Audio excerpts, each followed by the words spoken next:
Recording එකක් කරන්න කිව්වා. ඔය රෙකෝඩින් එක දෙන්නා. එතකොට අද අපි කතා කරන්නේ මේ අධ්‍යාපන විද්‍යාසංකරන විද්‍යාලය විශ්වවිද්‍යාල හා පුරස්කාර අධ්‍යාපන අමාත්‍යාංශය.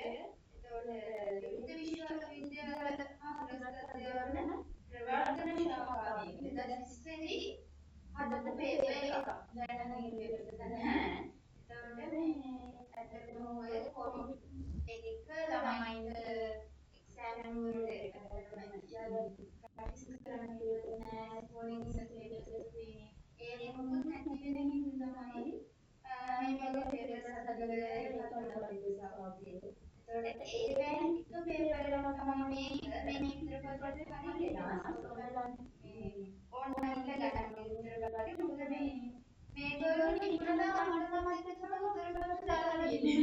අපිට ඔයගොල්ලෝ බලන්න මේ විදිහට තියෙනවා කියලා මේ මාර්ක්ලා මේ වැරදි කියලා මාර්ක්ලා ඈ. ඒතර මේකේ කියනවා බලන්න මේකේ කියන උත්තර වලට වැරදි දාලා තියෙන චුට්ටක් පුළුවන් නම් බලන්න. හරි. විභාගෙට යාද සුපර්වයිසර් මහත්තයා පටන් ගන්නවා. මම මේක ඉවරට බලන්න ෂූට් කරන්නේ. ඒතකොට සුපර්වයිසර් මහත්තයා පටන් ගන්න විභාගය පටන් ගන්නවා. හරියට විභාගෙට පටන් ගන්නවා. යාහරියට විභාගෙ පටන් ගත්තාට පස්සේ ඔයාලට කිසිම විද්‍යාවට ફોකස් කරනකොට විද්‍යාවට හදනවා. ඒක කරන්න බෑ. විද්‍යාවයි අදින්න බෑ. එතකොට ඔයගොල්ලන්ට හම්බ වෙන අන්තිම පේපර් දෙක. ඒ කියන්නේ මේ පේපර් එකයි තව එක පේපර් එකකින් විතරයි කරන්නේ. මොකද දවස් 5ක් කීටි කරනවා නේද? අපිට ඊළඟ සතියේ අදට මම කියනවා මට කරන්න මේ රෙකෝඩින් එකක් දෙන්න. මොකද මේ ප්‍රධාන කතාව ලස්සන සියල්ලම ඉස්තිකේ තුඩි ගමනක් හදලා දෙනවා. ඒකවල ප්‍රේදේ යන්න වෙනවා. එළියට අනවර වේරලා ඔය කතාවේ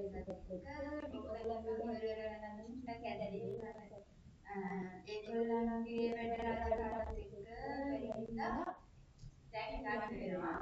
එළියට දවසේ පන්තියේ රෙකෝඩින් එකක් කරලා ඉන්නේ. ඒගොල්ලන්ගේ රෙකෝඩින් වල අනිත් එක අන්තිම මොහොතේ ක්ලාස් දාලා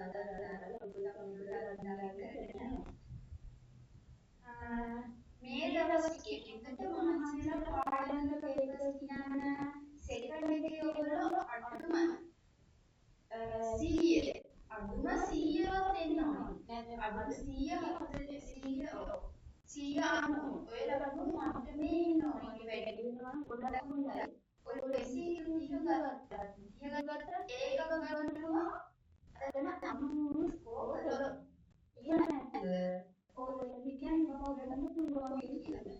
අර කියන්නේ සෙකන්ඩරි මාර්ක්ස් දෙන්න කියනවා සීවලට වැඩි සෙකන්ඩරි මාර්ක්ස් දෙන්න.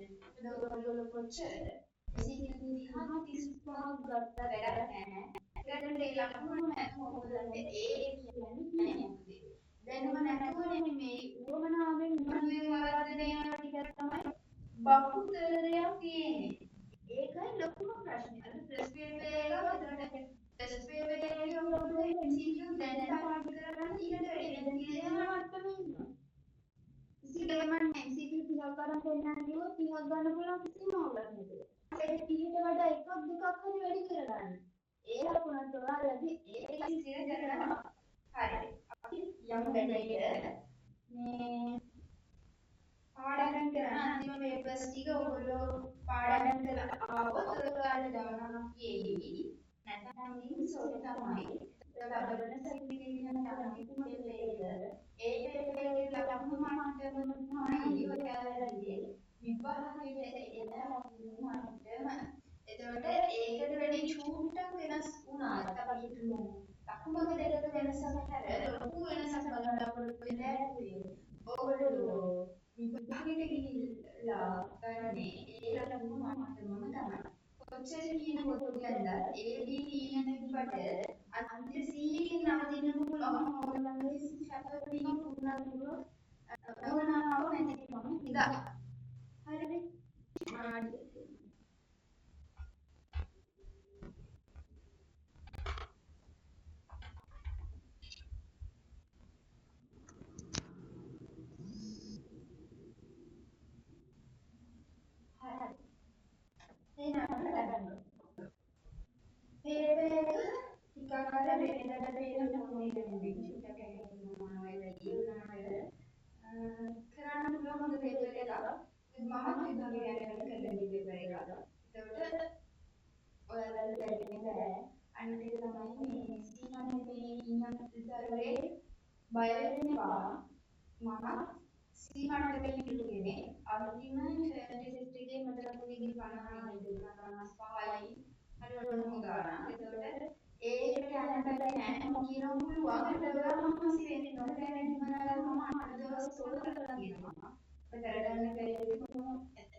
ඒ කට්ටිය තමයි විටමින් වල ඉන්නේ. විටමින් වල C කියන්නේ කාබන් නෙවෙයි.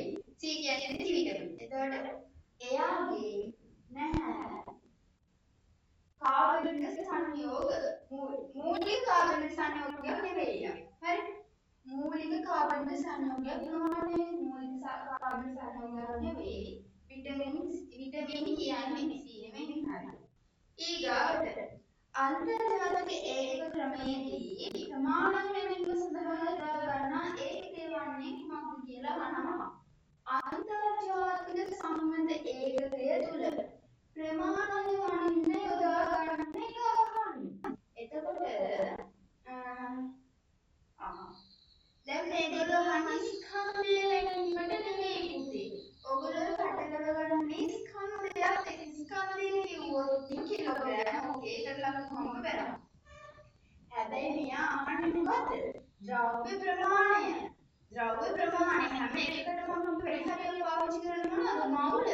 මවුල මෙච්චරයි මවුල මෙච්චරයි. ග්‍රෑම් වලින් කියනවා අපි මවුල ප්‍රමාණය හොයාගන්නවා. මවුලගේ ස්කන්ධය හරියට නේද? ඒ වගේ මේ අන්තර්ජාතික සම්බන්ධ ඒකකයේ තමයි ද්‍රව්‍ය ප්‍රමාණය මනින්නේ. මවුල වලින් ඊගාවට 3 ශාකයක ශාකයක අයන උණුතාවය යකඩ උණුතාවය ඌණ වීමෙන් ඇතිවිය හැකි ඌණතා ලක්ෂණයක් වෙන්නේ කුමක්ද කියලා අහන්නේ. ශාකයක යකඩ ඌණ වීමෙන් දැන් ඔයගොල්ලන්ට ශාකවල කොටස් ටික තියෙනවා පළවෙනි පාඩමේ ඒකේ අනුතමනේ වගු හොදලා බලන්න නැත්නම් ඒවා අමතක වෙනවා. ටක් ගාලා අමතක වෙනවා ඒ වගු කතන්දරේ. වගු ටිකට ටක් ගාලා බලන්න. හරි. තියෙන මේකේ පත්‍ර අග්‍රස්තේ කිය යාම. ඊගාට වර්ධනයේ හික්රීම. මුල් වල වර්ධනයේ ක්ෂීණ වීම. ඒවා සාමාන්‍ය නයිට්‍රජන් ගුණධර්ම. එතකොට ලපටි පත්‍රවල හරිතක්ෂය ඇතිවීම නයිට්‍රජන් ගුණ වීමෙන් සිද්ධ වෙනවා. ඒ වගේම තමයි මොනවද අයන ගුණතාවය නිසා සිද්ධ වෙනවා. ගොඩක් වෙලාවට වර්ධන තත්ත්ව ඒ වගේ දේවල් කියනවා නම් ඒවා නයිට්‍රජන් ඩිරෙක්ට් නයිට්‍රජන් වෙන්නේ. එතකොට හරිතක්ෂය වල එකට එකක් වෙනස් වෙනවා. ඒ හින්දා ලපටි පත්‍රවල හරිතක්ෂය ඇතිවීම මේ ශාකවල අයන ගුණතාවය නිසා තමයි ඇති වෙන්නේ. ඔයගොල්ලෝ ආයෙත් පොඩ්ඩක් උදාරගෙන ඒව බලන්න. ඊගාවට පහත රාශි වලින් දෛනික රාශියක් හා අදිශ රාශියක් පිළිවෙලින් දැක්වෙන පිළිතුරු කුමක්ද? දෛශික රාශියකුයි අදිශ රාශියකුයි. දෛශික රාශිය කියන්නේ මොකද්ද? දුරයි හරියට දිශාවකුයි තියෙන කෙනා නේද? එතකොට අපි සාමාන්‍යයෙන් ඒවට ගන්නේ විස්ථාපනයේ හරි ප්‍රවේගය හරි මේ දෛශික රාශිය තුළට එන්නේ අදිශ රාශිය එන්නේ දුර ඊළඟට ගමනාද වේගය ඒ වගේම තමයි අදිශ රාශිය ගොඩට වැටෙන්නේ. එතකොට අපිට දෛශික රාශියට එන්නේ විස්ථාපනයේ ප්‍රවේගයයි නම් කියන විස්ථාපනය හා ප්‍රවේගය කියලා ලියුවා. ඊළඟට අපිට අදිශ රාශිය වල එන්නේ දුර වේගයයි නම් ඔන්න ඔය දෙක තියෙන උත්තර හොයන්න තියෙනවා. එතකොට පළවෙනි එකේ තියෙනවා දුර ප්‍රවේගය. උත්තර දෙක හරි පිළිවෙල වැරදි. ඒකින් දෙකයි කරන්න ඕන. දෙවෙනි ප්‍රවේගය හා වේගය. ප්‍රවේගය හරි දෛශික රාශිය. ඊළඟට වේගය අදිශ රාශිය. හරි. ඊළඟට වේගය හා දුර දෙකම අදිශ රාශි. විස්ථාපනය හා ප්‍රවේගය දෙකම දෛශික රාශි. උනාලා පටලව ගන්න එපා. කොහොම තමයි හොයන්න තියෙන්නේ. ඊළඟට රූපේ දැක්වෙන පරිදි ළමයෙක් A සිට B වෙතට මීටර 50ක් ගොස් නැවත B සිට C වෙතට මීටර 30ක් ගමන් කරයි. නැවත C සිට B වෙතට පැමිණ නතර වේ. B හි ළමයා නතර වූයේ ළමයාගේ මුළු ස්ථාපනය කොපමණද? මෙහෙම කියන්නේ A වලේ ඉන්න ළමයෙක් B වලට යනවා මීටර 50. ඊළඟට B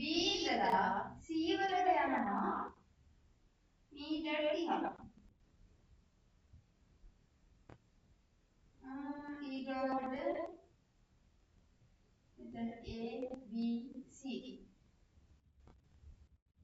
ඊගොඩට මෙයා C ඉඳලා I B වලට එනවා. ඔහොම එනවා. පැමිණලා නතරනවා. දැන් ළමයි එනකොට මෙන්න මෙතන තමයි ළමයා ඉන්නේ. හරි. නතර වෙයි. B කියන ළමයාගේ මුළු විස්ථාපනය කොහොමද? එයාගේ විස්ථාපනය කරන්නේ කොහොමද? ආරම්භක ලක්ෂ්‍යයේ ඉඳලා අවසාන ලක්ෂ්‍යයට තියෙන දුර. එතකොට එනවා මීටර් 50යි කියලා. එතකොට ඒක දුරත් නෙමෙයි අපි ගන්නේ විස්ථාපනය. එතකොට විස්ථාපනය නෙමෙයි දිශාවත් එක්ක. මෙතන මේ විස්ථාපනය විතර ගහලා තියෙන්නේ සම්පූර්ණ විස්තරයෙන් කරන්නේ නැහැ. එතකොට අපිට සාමාන්‍යයෙන් කියන්න පුළුවන් මීටර් 50යි මීටර් ඉන්නේ කොහෙන්ද? නැගෙනහිර දිශාවේ.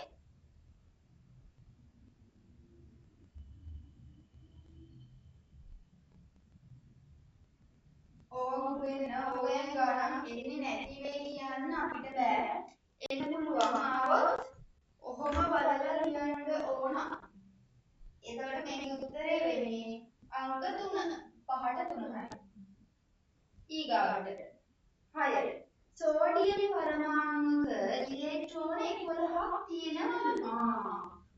මොකක්ද මේ කියන්නේ? බලන්න. මම හිතනවා ඔයාලා දැන් මේ වගේ දේවල් ලියලා ගන්න ඕන නම් වීඩියෝ එක පෝස්ට් කරලා ලියුම ටැට් කරන්න ඉතින් පොඩි රෙකෝඩින් එක ලොකු වෙනවා. ඒකයි කිසිස් එක. සෝඩියම් පරමාණුක ඔයාලට ඉබා වෙන්නේ ඉලෙක්ට්‍රෝන තියෙනවා 11. ඉලෙක්ට්‍රෝන 11යි. අධ්‍යයතන ස්කන්ධ ක්‍රමාංකය 23යි. ස්කන්ධ ක්‍රමාංකය වෙන්නේ 23යි. ඕකේ. නැති සෝඩියම් වල ඇති නියුට්‍රෝන ගාන කීයද? දැන් මේ ස්කන්ධ ක්‍රමාංකය කියලා කියන්නේ ස්කන්ධ ක්‍රමාංකය හැදලා තියෙන්නේ කොහොමද? ප්‍රෝටෝන ගාන නියුට්‍රෝන ගාන එකතු වෙයි. නේ? එතකොට ඉලෙක්ට්‍රෝන සමාන වෙනවා මුතේ ප්‍රෝටෝන ගානට. අයනයක් නෙමෙයි මූලද්‍රව්‍යයයි. එතකොට ඉලෙක්ට්‍රෝන ගාන සමානයි ප්‍රෝටෝන ගාන. අපේ ප්‍රශ්නයක් නෑ කියන්නේ ප්‍රෝටෝන සංඛ්‍යාව සමාන වෙනවා 11යි. 11යි නම් මෙතන 23ක් තියෙන ස්කන්ධ ක්‍රමාංකය. මේ 23න් අඩු කරලා 11 අපිට එනවා නියුට්‍රෝන ගාන. නියුට්‍රෝන ගාන. හරිද? එතකොට අපිට මේකෙදි ගන්න පුළුවන් 23 කියන්නේ මෙතන 12යි නියුට්‍රෝන. ඔක තමයි උත්තරේ.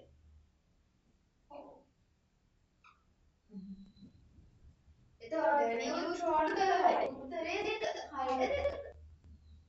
හරි. කොහොම තමයි උත්තර හොයන්නේ? ඕගොල්ලෝ හිතන්නේ බලන් ගන්න දැක්කම බලලා ඉඳි උත්තර පහල වෙනවා කියලා නෑ. ඕගොල්ලන්ට කොහොමද දැන් මම තව පොඩි වීඩියෝ එකක් අරගෙන එනවා. ආයෙසරයක් කටුකොලේ පාවිච්චි කරන්නේ කොහොමද? දැන් 100 ගුරුයි. ඉතින් කටුකොලේ පාවිච්චි කරන්නේ විභාගෙට යන එකට වල ලෑස්ති කරගන්න ඕන දේවල්. ඒව සම්බන්ධව මම තව වීඩියෝ එකක් රෙකෝඩින් එකක් දෙන්නම්. මේ ඇත්තම කතා කරේ මේවා හදන්න ඉන්න එපා. ඕගොල්ලන්ට මේ අතිමානසික දෙයක් නෑනේ. ඔයාලට හදන්නම වෙනවා. හදලා ඉවරලා උත්තරේ ගන්න. බය වෙන්න කවුරුද වලට කිව්වොත් කියන්නේ මේ විදිහට හදලා උත්තරේ ගත්තා කියලා. ඕගොල්ලන්ටම තේරෙයි. ආන්නේ මට උත්තරේ ගන්න පුළුවන්. අර ප්‍රශ්න දිහා කල්පනා කර කර බල එනකොට ඒක හරි ලේසි කියලා. බලන්න. ඊළඟට මූලද්‍රව්‍ය හා ආවර්තිත වග පිළිබඳ ප්‍රකාශ තුනක් තියෙනවලු මොකද? මූලද්‍රව්‍යයි ආවර්තිත වගයි කියන්නේ. තමයි තියෙන්නේ. එතකොට ඒ කියන්නේ හයිඩ්‍රජන්, ලිතියම් හා සෝඩියම් යන මූලද්‍රව්‍ය තුනම එකම කාණ්ඩයට අයත් වේ. ඕකට අපිට මොකක්ද කරන්නේ? කිසිම කතාවක් නැහැ. ඔයාලා කටුකොලේ ඇඳලා තියෙන්න ඕනේ ආවර්තිත වගුව. ඒ ආවර්තිත වගුව ශනිකව අරගන්න. මේ වගේ වෙලාවක ආව ගමන් හද අඳින්න යන්න එපා. ඒ කියන්නේ ප්‍රශ්නේ දුන්නට පස්සේ ඔයගොල්ලෝ අඳින්න යන්නේ ඒ ඔයාලගේ කාලය අපරාධයි. මම දන්නවා වෙලාව ඉතුරු ඔය පැය දෙකක් යන්න කලින් ලියලා ඉවරයි මේක වැඩ. එහෙ වුණාට ඔය පැය දෙකක් යන කලින් පේපරේ ලිව්වට ඔයාලා ලකුණු නැහැ නේද? ඒකට ලියන ළමයට මේ කාලමදි. ඒ හින්දා අනිවාර්යෙන් මේවා ලියාගෙන ඔයගොල්ලෝ පොලේ ලියාගෙන තිබ්බේ නැත්නම් ඔයගොල්ලන්ට කරන්න වෙන්නේ නැහැ. වෙලාව මදි.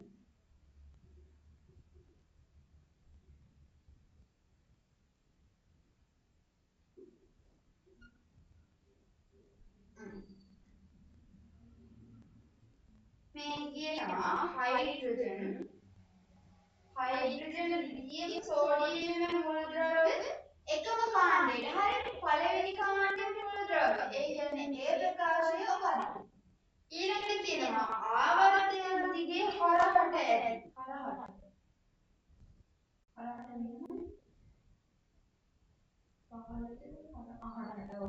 ඇති සියලු මූලද්‍රව්‍යවල ගති ගුණ එක සමාන නැහැ.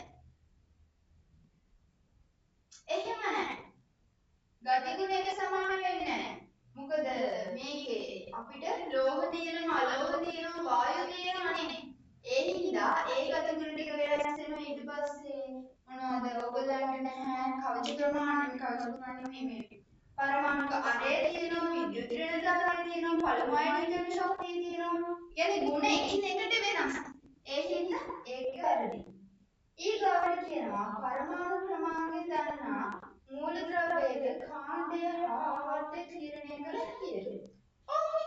අපි පරමාණු ක්‍රමාංකය දැන් අපි හිතමු සෝඩියම් කියලා. සෝඩියම් වල තියෙන පරමාණු ක්‍රමාංකය කීයද? 11යි පුතේ. නේද? එතකොට අපිට පුළුවන් මේකේ ඉලෙක්ට්‍රෝන වින්‍යාසය ලියන්න. 2යි 8යි 1යි. දැන් මට කියන්න පුළුවන් මේකේ මෙයා ඉන්නේ පළවෙනි කාණ්ඩේ. ඉන්නේ තුන්වෙනි ආවර්තය බලන්න. 1යි 2යි 3යි. තුන්වෙනි ආවර්තයේ පළවෙනි කාණ්ඩේ මූලද්‍රව්‍ය සෝඩියම්. ඔන්න කියන්න පුළුවන්. කොහොම තමයි ඇත්තටම හොයන්නේ. හරිද? එතකොට මේකේ උත්තරේ වෙන්නේ A හා C. C එකනේ හරියට. C හරියට. එතකොට උත්තරේ A හා C පමණක් නිවැරදි. බලමු මතක උත්තරේ ඒකද? හරි. දැක්ක නේද හොයන හැටි? ඔය විදිහට ඔයාලා දැන් සූක්ෂම වැඩිවල උත්තර හොයන්න. එහෙම නැති උත්තර හොයන්න බෑ.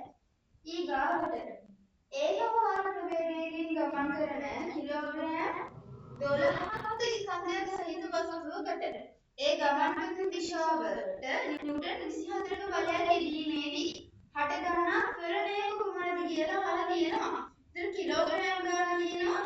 ඊගාවට නිව්ටන් ප්‍රමාණය දීලා තියෙනවා. ත්වරණය කොච්චරද කියලා හොයන්න තියෙන්නේ. ඇත්තම කතාව. ඕක හොයද්දී අපිට මේ සූත්‍ර පාවිච්චි කරන්න වෙනවා. එතකොට මේ වගේ එකක් හොයන්න අපිට මොකද්ද පාවිච්චි කරන්න පුළුවන්? අනිවාර්යෙන් නිව්ටන් කොහෙන් හරි ගෑවෙන්න ඕනනේ. නිව්ටන් ගෑවිච්ච සූත්‍රය මොකද? F සමානයි ma යූස් කරලා අපිට මේක හොයාගන්න පුළුවන්. අපි බලමු.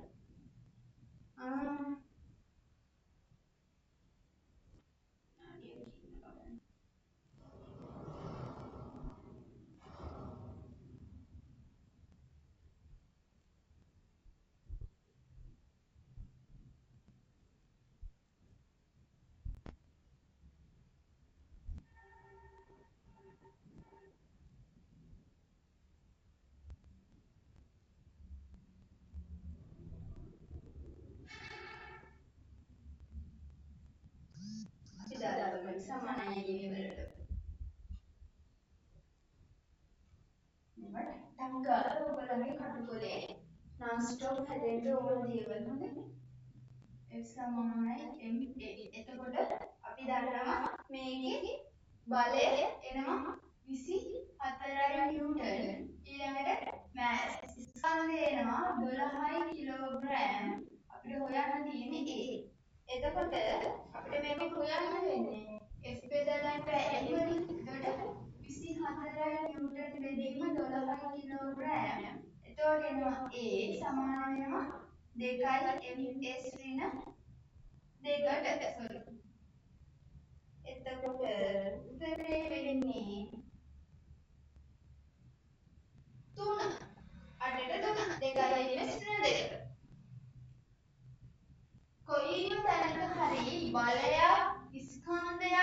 දැන් නම් ත්වරණයක් එක්ක මොනවා හරි තියෙනවා නම් එතන f සමානයි m දාලා හදන්නම වෙනවා.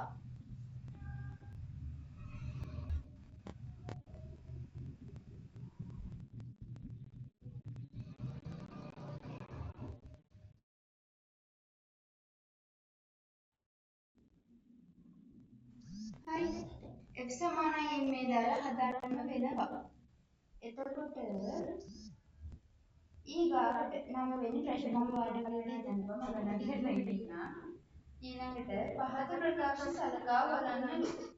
ඒකේ සෛලික ජීවීන් තුල ඉන්ද්‍රියකා මට්ටම් සංවිධානයක් ඇත. හරි.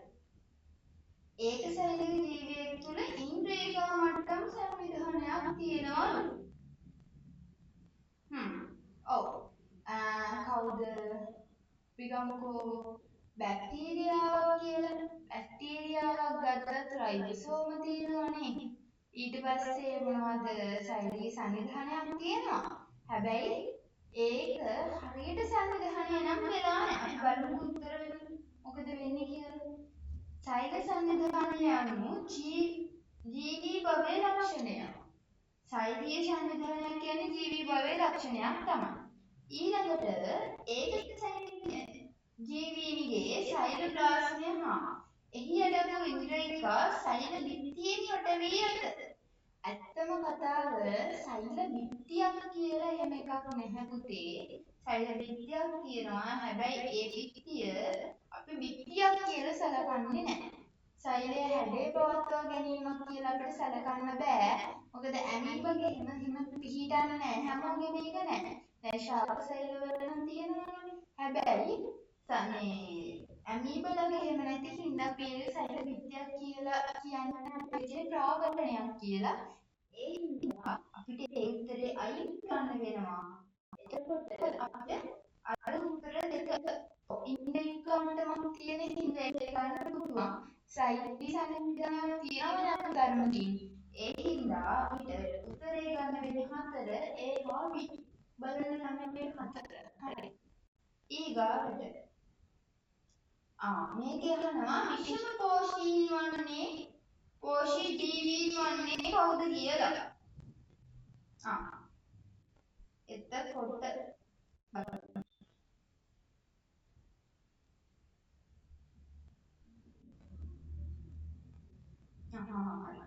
මෙහෙමයි. මේකෙදී අපි දන්නවා තනකොළ කියන්නේ ප්‍රසංශ්ලේෂණය කරන ශාකයක්. එතකොට තනකොළ ප්‍රසංශ්ලේෂණය කරනවා නම් අනිවාර්යයෙන්ම ස්වයංපෝෂී වෙනවා. තනකොළ ස්වයංපෝෂී නම් අනිත් හැමෝම එයා ආහාරයට ගන්නවා නම් එයා කෙරේ ශාකයේ මත වෙනත් ජීවීන් මත ගැටිලා තමයි පෝෂණය ලබා ගන්නේ හැම කෙනාම. එතකොට තනකොළ නැති උත්තරේ තමයි උත්තරේ වෙන්නේ. තනකොළ නැති උත්තරේ දෙකට තියෙන 10. 10ට 3 පළගැටිය සහ ගැරන්ටිය. එතන ඔය තනකොළ නැහැ. ඒ හින්දා ඒක තමයි උත්තරේට ගන්න. 11.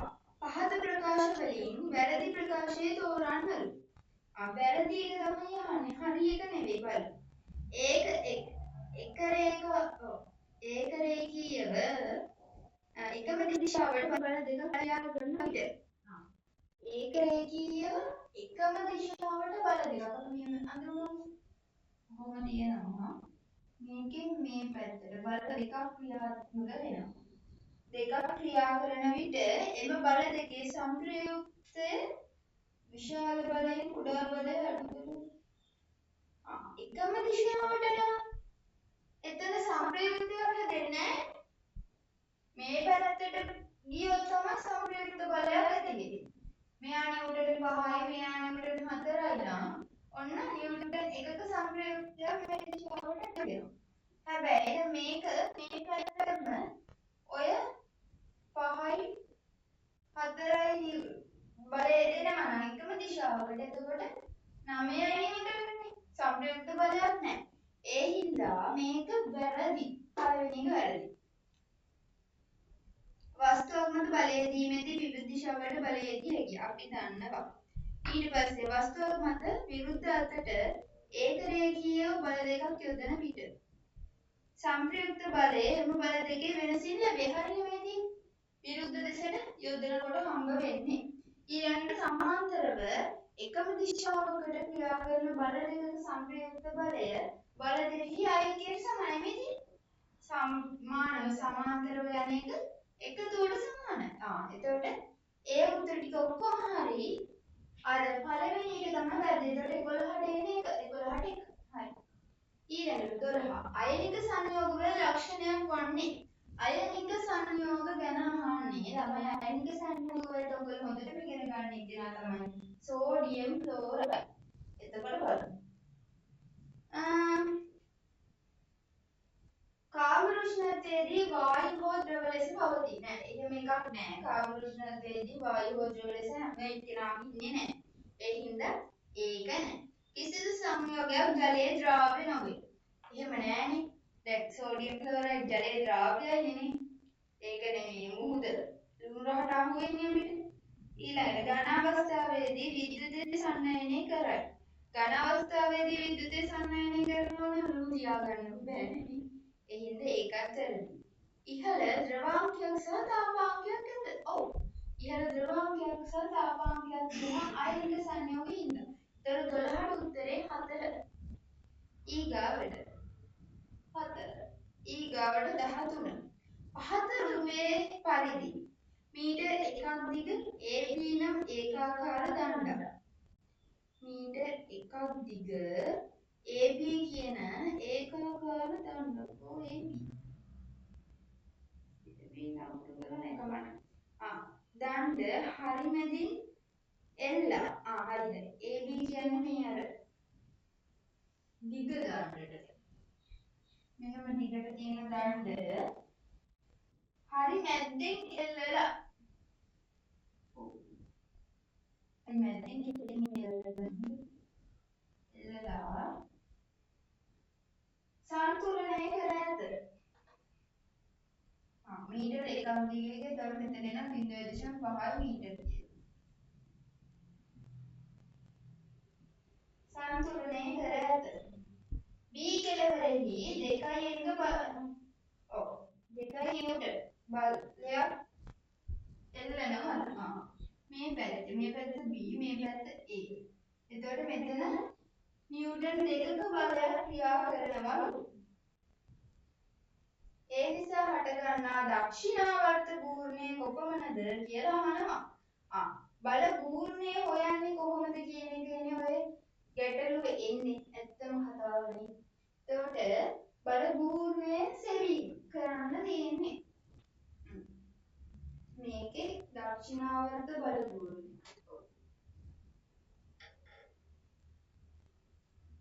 බල පූර්ණය හොයන්නේ අපි දුර වැඩි කිරීම අපේ දීලා තියෙන බලයනේ.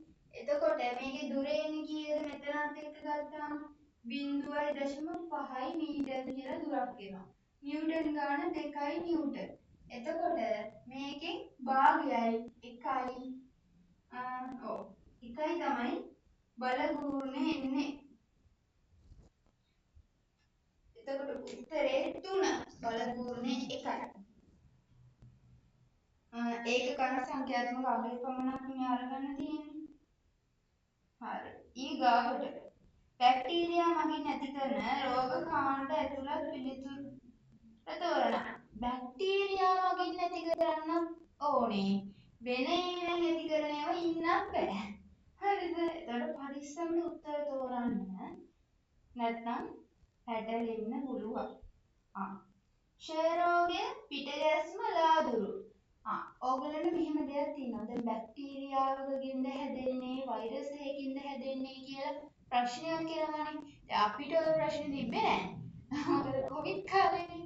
කොවිඩ් කාලේ අපි දන්නවා වෛරසයක් කියන්නේ කවුද? වෛරසයක් අපිට හොද කරන්න පුළුවන්ද, බැරිද? යටපත් කරන්න පුළුවන්ද, මොකද කරන්න පුළුවන් කියලා. හැබැයි දැන් ඔයාලට එහෙම දැනුමක් නැහැ නේ. නැත්තම කතාව එහෙම දැනුමක් නැති වෙන්න බෑ.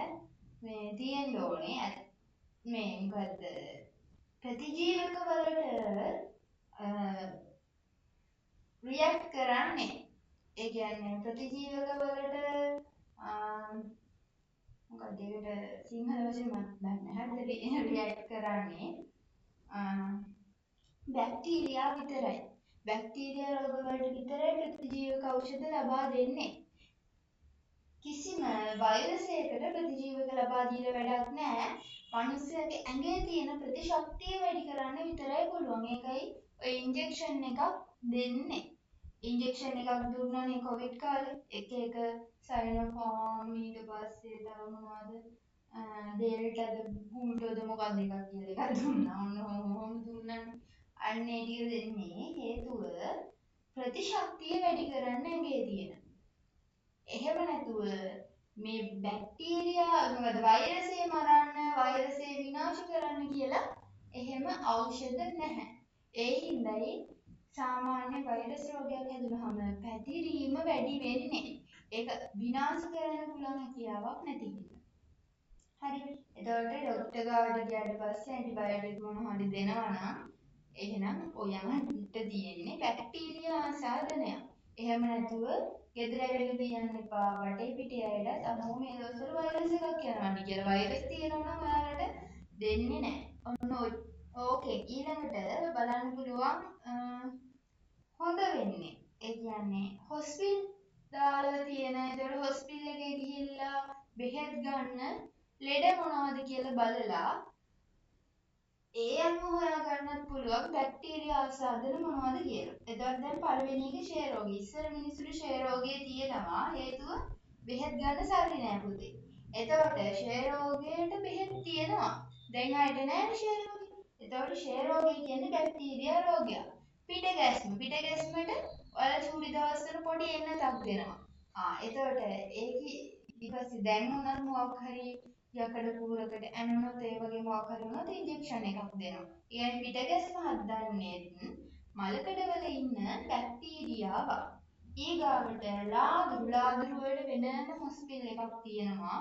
ඒ ලාදුරු හැදිච්ච ගියරහම දිය වෙන්න වගේ කුණු වෙන වගේ ගන්නවානේ. එතකොට ඒක හැදෙන්නේ බැක්ටීරියාවකින් ඒ හොස්පිටල් එකෙන් සනීප කරනවා ලාදුරු රෝගීන්ව. එතකොට ඔන්න පළවෙනි උත්තරේ හරි. ඊගොල්ලෝ බලමු නියුමෝනියාව පිටගැස්ම ඒඩ්ස්. නියුමෝනියාවට බෙහෙත් දෙනවා. නියුමෝනියාව හැදෙච්චම එක්කෙනා මැරෙන්නේ නැහනේ. අය කියන්නේ පෙනහැලිවල බැක්ටීරියා ආසාදනයකින්ද තමයි නියුමෝනියා තත්ත්වයක් ඇති වෙන්නේ. අපි පිටගැස්ම ගැන කතා කළා. AIDS HIV AIDS. ඒඩ්ස් කියන්නේ හොඳ කරන්න බෑ ප්‍රතිශක්තිය හීන කරන වෛරස් එකක්. එතකොට ප්‍රතිශක්තිය අඩුවීමෙන් තමයි මිනිස්සෙක් ඒකිනුත් මැරෙන්නේ. එතකොට කරන්නේ ප්‍රතිශක්තිය වැඩි වෙන්න බෙහෙත් දෙනවා මිසක් ඒක පාලනය කරන්න බෑ. ඒකයි HIV AIDS ඇතිච්ච මිනිස්සෙක්ට හොඳ වෙන්නේ නැත්තේ. ගොඩක් වෙලාවට කියන්නේ මැරෙනවා කියලා. හැබැයි ඒක කන්ට්‍රෝල් කරගෙන තමයි ප්‍රතිශක්තිය පාලනය කරගෙන ඉන්න කට්ටිය ඉන්නවා.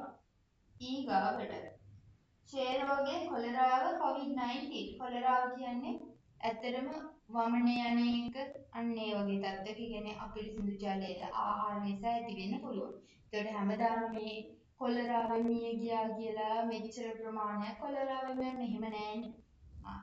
එතකොට COVID-19 කියන්නේ ඉතින් වෛරස් එකක් ඒ කාලේ ආපු හොඳම වෛරස් එක. ඊගාවට පිටගැස්ම ලාදුරු සෙම් ප්‍රතිශ්‍රාව. පිටගැස්ම ගැන කතා කළා, ලාදුරු ගැන කතා කරා, සෙම් ප්‍රතිශ්‍රාව. දැන් ඔයගොල්ලන්ට සෙම හැදුනහම නහයින් උඩු බේරෙනවා වගේ නම් ගිහිල්ලා බෙහෙත් අරගෙන ආවම අනිවාර්යෙන් ඇන්ටිබයොටික් දෙනවා. එතකොට සමහර වෙලාවට සෙම් ප්‍රතිශ්‍රාව තත්ත්වයක් හැදෙන්න පුළුවන් මේ වෛරස් හින්දාද. මොකද මේ කොවිඩ් වලදී එහෙම හැදුනා. එතකොට බැක්ටීරියා ආසාදන නිසා ඇති වෙනවා වෛරස් හින්දා ඇති වෙනවා. එතකොට ඔන්න උත්තරේ 1. එක්තරා දිනක රත්නපුර නගරයේ දහවල් කාලයේ උෂ්ණත්වය සෙල්සියස් අංශක 38ක් වූ රත්නපුරේ අතර එදිනම නුවරඑළිය නගරයේ රාත්‍රී උෂ්ණත්වය සෙල්සියස් 9ක් විය. නගර දෙක අතර උෂ්ණත්ව පරතරය කෙල්වින් කොපමණද? සෙල්සියස් අංශක කෙල්වින් කරන්නේ 273ක් එකතු කරලා. එතකොට මේක තියෙන්නේ 38යි 38ට එකතු කරනවා 273ක්. එතකොට එනවා 1යි ඊට පස්සේ 10යි 11 එක දැන් එකක් ඉතිරි 311යි. ඊගොල්ලෝ නුවරඑළියේ 9යි 273යි. එතකොට එනවා 9යි. මෙතන 3යි 12යි 2 දැම්ම එකක් ඉතිරි 7 1යි 8යි 2යි 282යි 311න් 311න් අඩු කරනවා 282ක්. එතකොට එනවා උත්තරේ ඉන්න බලන්න.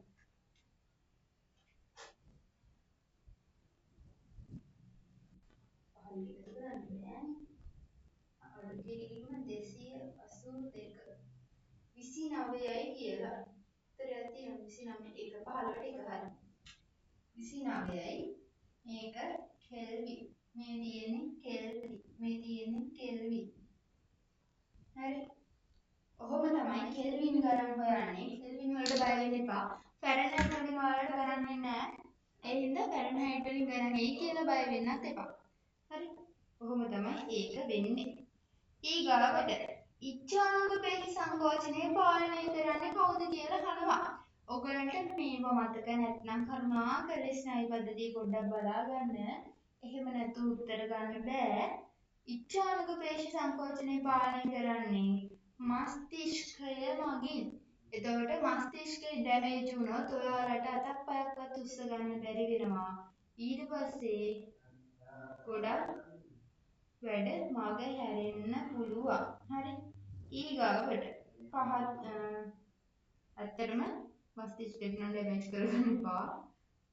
අතක් පයකට මේ හොඳ කරගන්න පුළුවන්. ඔළුව ඩැමේජ් වුණොත් කාලයක් යනකම් බෑ. සමහර විට මැරෙන්න උනත් පුළුවන්. ඉන්න පරිස්සමයි. ඊගාවට පහත ප්‍රතික්‍රියා අධ්‍යයනය කරන්න. ප්‍රතික්‍රියා සෙට් එකක් දීලා තියෙනවා. ඔයාලට ප්‍රතික්‍රියාව පුළුවන්. කිසිම ප්‍රශ්නයක් නැහැ. මේකට උත්තරේ හොයාගන්න බැරි වෙන්නේ නැහැ. එතකොට මේගොල්ලෝ කියන දීලා තියෙනවා කැල්සියම් කාබනේට් තියෙනවා. කැල්සියම් ඔක්සයිඩ් කාබන් ඩයොක්සයිඩ් බවට බිඳ හෙළලා. ඕකේ අපි ඒක තියමු. එතන කැල්සියම් ඔක්සයිඩ් ජලයත් එක්ක ප්‍රතික්‍රියා කළා කැල්සියම් හයිඩ්‍රොක්සයිඩ් හදලා තියෙනවා. ඊටසේ මැග්නීසියම් හයිඩ්‍රොක්ලෝරික් එක ප්‍රතික්‍රියා කළා මැග්නීසියම් ක්ලෝරයිඩ් දුයි හයිඩ්‍රජනුයි හදලා. හරි. මේක මේ රත් කරන ක්‍රියාවලිය ඔස්සේ තමයි කරලා තියෙන්නේ. තාපය දීලා තියෙන්නේ. හරි. ඔය ටික ඔළුවේ තියාගෙන යමු අපි ප්‍රශ්නෙට. උත්තර දෙන්න. A තාපදායක වන අතර BC තාප අවශෝෂකය කියලා කියනවා. විනාඩියක් කියනවා.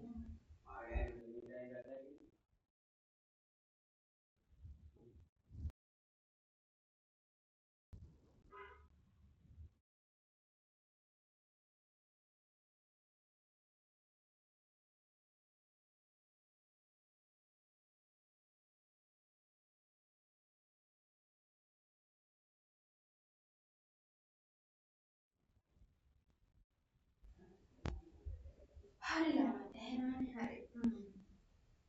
හරි. ඒකයි. හරි.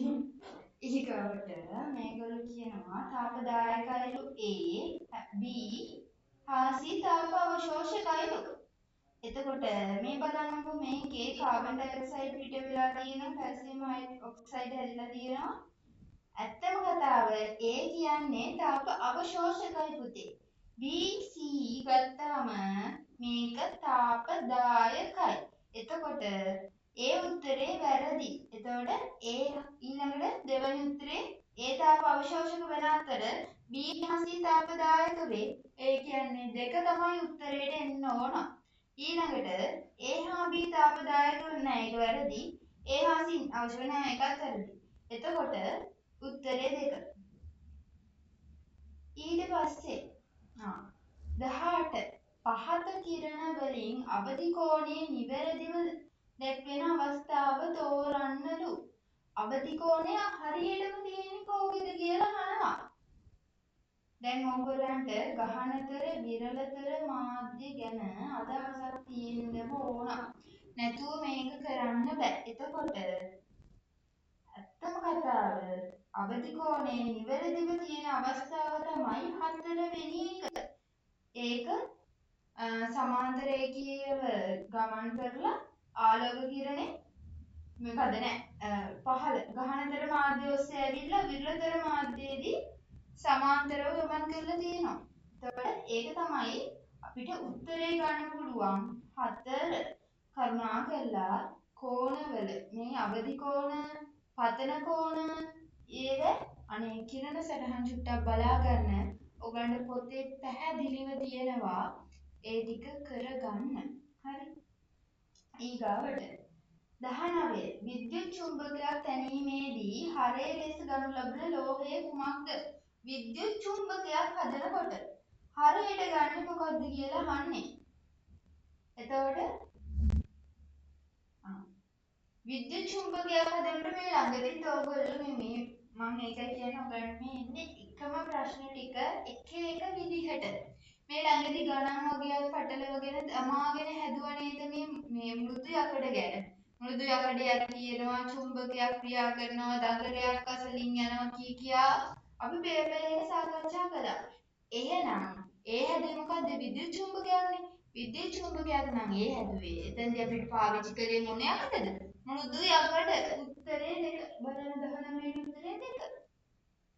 ඕගොල්ලෝ දන්න දේවල් කියන්නේ. ඊට පස්සේ හෝමෝන එක ලක්ෂණ. හෝමෝන කියන්නේ මොනවද? මුලින්ම මතක තියාගන්න ඕනේ ඒක. හෝමෝනයක් කියන්නේ ප්‍රෝටීනයක්. එතකොට අපිට බාහිරින් ගන්න පුළුවන් එකම දේ තමයි හෝමෝන. හැබැයි අපිට එක්සයිව බාහිරින් ගන්න බෑ. අපේ ඇඟ ඇතුළෙම තමයි ඒක නිපද වෙන එක උත්ප්‍රේරකයක්. එතකොට හෝමෝන කියන්නේ අපේ ඇඟේ තියෙන ක්‍රියාවලිය පාලනය කරන්න හෝමෝන වර්ග එක ඒවා තියෙනවා. ඒවා එක ග්‍රන්ථි මගින් හදනවා. ඒ වගේම තමයි තව මොනවද එක ග්‍රන්ථි මගින් හදනවා. ඊට පස්සේ හතර දැනෙන්නේ වෙනත් තැනක ගිහිල්ලා ක්‍රියා කරනවා. අපේ මේ ශරීරයේ යාන්ත්‍රණය පාලනය කරන මේ හෝමෝන වැදගත් වෙනවා. ඊට පස්සේ මේ ගෑල් ළමයින්ගේ ක්‍රියාවලිය වලට පිරිමි ළමයි නම් පිරිමි ළමයින්ගේ ක්‍රියාවලිය වලට අඩු වැඩි වශයෙන් හෝමෝන තියෙනවා. එතකොට ඔන්න ඕක තමයි හෝමෝන වල තියෙන නිකන් සරල දල අදහසක් ගන්න. ප්‍රෝටීන ඔය කතන්දර ඔළුවට ගත්තාම සාමාන්‍යයෙන් හොයාගන්න පුළුවන් ඒක බලන්න. හෝමෝන වල ලක්ෂණයක් නොවන්නේ. එතකොට කාබනික සංයෝගයක් වීම. දැන් ප්‍රෝටීනයක් කිව්ව හෝමෝන කියන්නේ. ප්‍රෝටීන කියන්නේ කාබනික සංයෝගනේ. එහෙනම් හෝමෝනයක් කියන්නේ කාබනික සංයෝගයක්. ඊළඟට රුධිර සෛල ඔස්සේ පරිවහණය වීම. ඔව් පුතේ රුධිර හරහා තමයි ගමන් කරන්නේ. නිපද වෙන්නේ ස්ථානයක ක්‍රියා කරන තවත් ස්ථානයක. ඊළඟට ඉතා වැඩි සාන්ද්‍රණයක් යටතේ ක්‍රියාත්මක වීම. අනේ නැහැ. පොඩි මේ කියන්නේ කුඩා සාන්ද්‍රණයකින් තමයි අඩු සාන්ද්‍රණ මට්ටමකින් තමයි ක්‍රියා කරන්නේ මෙයා. ඊට පස්සේ එයා මේ ඒ කියන්නේ ශරීරයේ වෙනත් තැනකට ගමන් කරලා අඩු සාන්ද්‍රණයක් ඔස්සේ ක්‍රියා කරලා කාර්ය කරන එක තමයි යා කරන්නේ. ඊළඟට ඉලක්ක අවයව පමණක් උත්තේජනය කිරීම. ඔව් එයා වෙනත් තැනක නිපදවලා ඉලක්ක අවයව විතර ගමන් කරන රුධිර නාල ඔස්සේ ඒ ගමන් කරලා තමයි ක්‍රියාත්මක වෙන්නේ. එතකොට මේකේ වැරදි උත්තරය එන්නේ 3. 20ට 3 හරියි. ඊගාවට 21 ශාකවල සිදුවන බහිශ්‍රාවී ක්‍රියාවලියක් ලෙස සැලකිය හැක්කේ. පුතේ බහිශ්‍රාවී ක්‍රියාවලියක් කියන්නේ ශාකය ඔස්සේ ශාකයේ ජීවත් වෙන්න එයාගේ ශෛලීය ක්‍රියා කරාට පස්සේ ඒ ක්‍රියාවලින් එයා බැහැර කරන ද්‍රව්‍ය ටික තමයි අපි බහිශ්‍රාවී ද්‍රව්‍ය කියන්නේ. ක්‍රියාවලිය වලින් පස්සේ එයා බැහැර කරන ද්‍රව්‍ය වලට. එතකොට එයාගේ ජීවන කෘත්‍යයට හොඳේ වෙන දේවල් වලට නෙමෙයි ජීවන කෘත්‍යයට. එයාට ඒ දේ නොකර යාට ජීවත් වෙන්න බෑ. පැලේ මැරෙන්නේ අපි ගහකින් ගෙඩියක් කඩාගත්තා හෝ නැත්නම් අලයක් ගලවගත්තා කියලා ගහ මැරෙන්නේ නෑනේ. නේ? පැල මැරෙන්නේ නෑ, ගහ මැරෙන්නේ නෑ. එහෙම වෙන්නේ නෑ. මේ දැන් අඹ ගහේ ගෙඩි කඩන තරමට අඹ ගහක් ඉතුරු වෙන්න බෑනේ නේ. එතකොට එයාටම ආවෙනි. ඒ කියන්නේ එයාගේ කෘත්‍ය එයාට ජීවත් වෙන්න අවශ්‍ය දේවල් වලින් පසුව හම්බ වෙන එක තමයි දැන් මේ අහලා තියෙන්නේ බලමු. එතකොට උත්සේදනයේ මගින් ජල වාෂ්ප පිටවීම. උත්සේදනය කියන්නේ පුතේ ශාකවල තියෙන ජලය සූර්යාලෝකයේ වැටෙනට පස්සේ ජලය වාෂ්ප වෙනවා. දන්නවනේ පොළවේ තියෙන ජලයත් වාෂ්ප වෙලා යනවා. ඒ තත්ත්වයේ ශාකවලින් පිට වෙන එක තමයි අපි උත්සේදනය කියලා කියන්නේ. මට පොඩ්ඩක් මේ මාක එක ඇලර්ජි වුණා ඒකයි මේ හොඳේ. මේ ඊට පස්සේ විනාඩියක් නෑ. ඊට පස්සේ බිඳු දේ මගින් khනිජ ලවණ පිට කිරීම. ඒක වෙන්නේ ඔය උත්සේදනයේ වගේම කතන්දරයක් තමයි. ඒතකොට බිඳු දේයෙන් ජලය පිටවීමක් වෙනකොට ජලයේ තියෙන khනිජ ලවණ තමයි පිට වෙන එක බහිස්රාවී ක්‍රියාවක් නෙමෙයි. එතකොට බිඳු දේ මගින් ජල බිඳු පිටවීම මේක උෂ්ණත්වය බලපාන ක්‍රියාවලියක් මිසක් ඒක බහිස්රාවී ක්‍රියාවලියක් නෙමෙයි. ඊගාවට මෙයා කියනවා ප්‍රභා සංශ්ලේෂණයේදී ඔක්සිජන් වායුව පිටවීම. ප්‍රභා සංශ්ලේෂණය කියන්නේ ඒ ශාකය ඇතුලේ සිද්ධ වෙන ජෛව රසායනික ක්‍රියාවලියක්. ඒකෙදී ඒ ජෛව රසායනික ක්‍රියාවලියේ අවසාන ඵලය විදිහට ඒ කියන්නේ අතුරු ඵලයක් විදිහට ඔක්සිජන් පිටවීම ශාකවල බහිස්රාවී ක්‍රියාවලිය. තව දෙයක් තියෙනවා ශාක ශ්වසනය කළ කාබන් ඩයොක්සයිඩ් පිට කිරීමත් බහිස්රාවී ක්‍රියාවලියක්. ඕවා මතක තියාගන්න. හරි. එතකොට උත්තරේ 21ට 4. 21ට 4.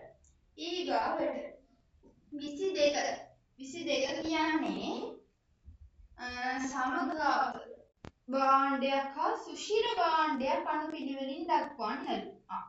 සමගාත භාණ්ඩයකුයි සුෂිර භාණ්ඩයකුයි. බටනලාව කියන්නේ අපිට සුෂිර භාණ්ඩයක්. එතකොට බටනලාව මුලට ආව කියන්නේ උත්තරේ වැරදෙනවා. දෙවෙනි එක රබාන හොරණෑව. රබාන කියන්නේ සමගාත භාණ්ඩයක්. හොරණෑව කියන්නේ අපි කටින් බිමින එකක්. එතකොට ඒක සුෂිර භාණ්ඩයක්. උත්තරේ එනවා එතකොට 2. අපි ඒක තියලා ඉතුරු ටික බලමු. හොරණෑව කියන්නේ සුෂිර භාණ්ඩයක්. ඒකෙහිද තුන්වෙනි එක වැරදි. මොකද 4 බෙරය හා සර්පිනාව. සර්පිනාව අපි තත්වාදන භාණ්ඩයක් විදිහට තමයි පාවිච්චි කරන්නේ. ඒකට ඒක නෑ උත්තරේ එන්නේ 2. ඊළඟට 23. හයිඩ්‍රෝකාබන් පිළිබඳ පහත දී ඇති ප්‍රකාශ වලින් සත්‍ය ප්‍රකාශය කුමක්? තෝරන්න. මේ ළමයි මේම වාඩි වෙලා හිටියට හිතන්න එපා. මේ ඔයාලට මාව පේන්නේ නැති එකට ඕන මම ඒක හදලා දෙන්නම් ඊළඟ රෙකෝඩින් එකට කියන්නේ ඒක. මේ මගේ කකුලේ පොඩි අමාරුවක් තියෙනවා. හිටගෙන ඉන්න බෑ. වැඩි වෙලාවක්. ඒක මේ පොළොවට ප්‍රෙස් වෙද්දී කකුලේ තියෙන පොඩි ගැටයක් වගේ එකක්. කැන්සර් එකක්. හැබැයි භයානක කැන්සර් එකක් නෙවෙයි. මැරෙන්නේ නැහැ. අයින් කරන්න පුළුවන්. අයින් කළේ නැති වුණා කියලා ප්‍රශ්නයක් වෙන්නේ නැති එකක්. කැන්සර් වර්ග දෙකක් තියෙනවා. එකක් සෝපද්‍රව අනිත් එක නිරුපද්‍රව කියලා. ඒකේ නිරුපද්‍රව කැන්සර් එකක් තමයි මට ඇවිල්ලා තියෙන්නේ කකුලේ. හිටගෙන ඉන්න ටිකක් අමාරු. කකුල රිදෙන එක මෙච්චරයි. ඒ කැන්සර් එකක් ගිහම බය වෙන්න එපා. මේ ඇත්තම කතාව සිංහල භාෂාවෙන් කියනවා නම් ගල් දැලුමක්. ගල් දැලුමක් තියෙන්නේ ඔපරේෂන් කළා ඔයගලන්ට ක්ලාස් පටන් ගන්නත් කලින්. කලින්ද මට මතක නෑ. ක්ලාස් පටන් ගත්තට පස්සේද මන්ද පටන් ගත්තා. මේ ඔපරේෂන් කළා වැඩක් වුණේ නෑ. නිකන් දුක් විඳලා විතරයි ආයෙවිලා. මේ දැන් ඒ කර්මයේ පෙරහින්ද මේ එතන පෘෂ්ඨය මේ ඝනකම අඩුයි.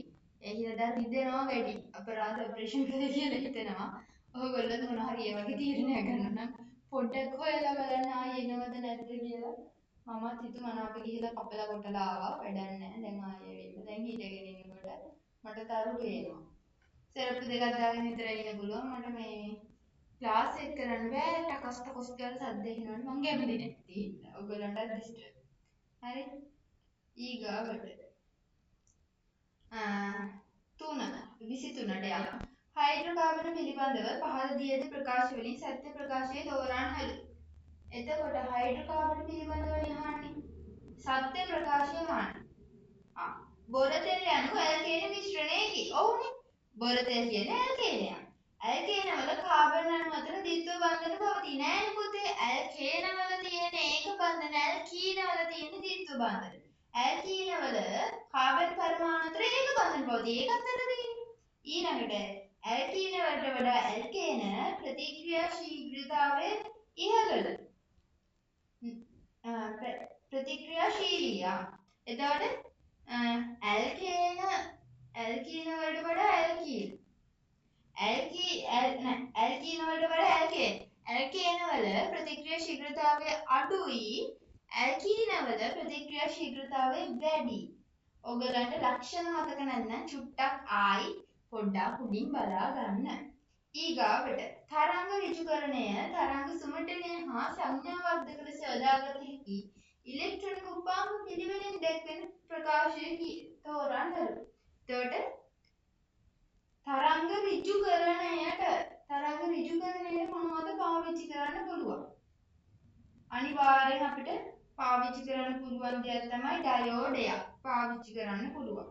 ඊගාවට තරංග සුමටනය කරන්න අපිට දාරිත්‍රකයක් පාවිච්චි කරන්න පුළුවන්.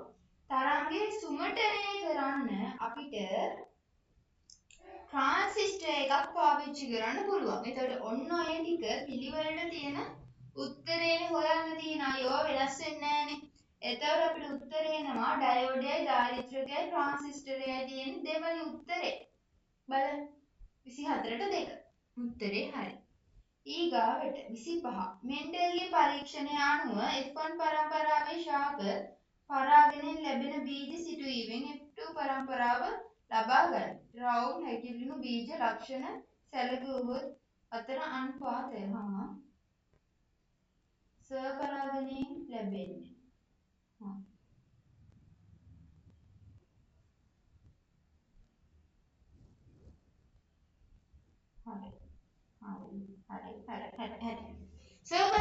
ස්වපරාගණය නම් එයාලගේ ජාන සම්බන්ධයේ වෙනසක් වෙන්න බෑ.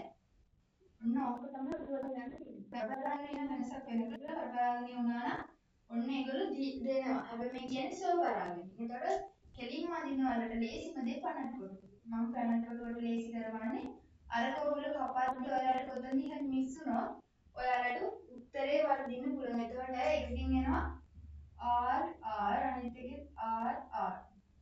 එතකොට මේක එනවා R මේක R මේක R මේක R. කොහොමද තියෙන්නේ? එතකොට අපිට බලන්න ලක්ෂණ අනුව මොනවද තියෙන්නේ? ලක්ෂණ අනුව මෙයා රවුම් මෙයා හැකිලුණු. එතකොට රවුම් හැකිලුණුයි රවුම් වලට 3යි හැකිලුණු 1යි. එතකොට උත්තරේ එන්නේ අංක 2 25ට 2. හරි.